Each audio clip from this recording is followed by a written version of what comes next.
We've got some breaking news this morning. 2 people are in the hospital after a car crashed into a Shell gas station. It happened right near 87th and State Street in the Chatham neighborhood. CBS 2's Mugo Odigwe is live right at the scene right now with what investigators know so far. Good morning, Mugo.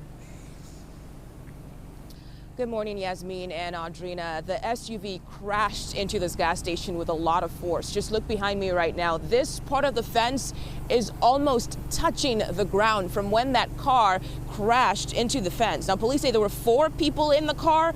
2 are in the hospital. 2 others refused medical treatment. Now, look at this incredible video. You can see the gray Ford Explorer here upside down.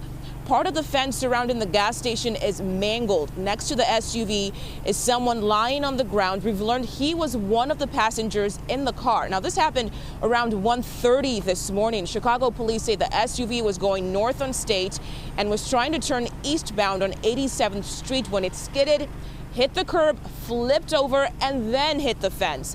A Good Samaritan who helped pull the 4 victims out of the car didn't want his face on camera, but describes what he saw. I heard a large boom on 87th and State at the Shell gas station, so I quickly skeeted out the parking lot, pulled up, and I seen the truck flipped over, and I immediately bust 2 of the windows out the car to drag out about 4 individuals.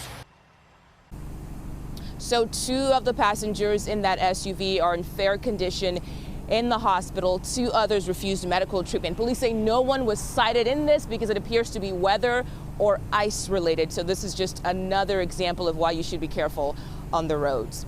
We're live in Chatham. Mugo Odigwe, CBS 2 News.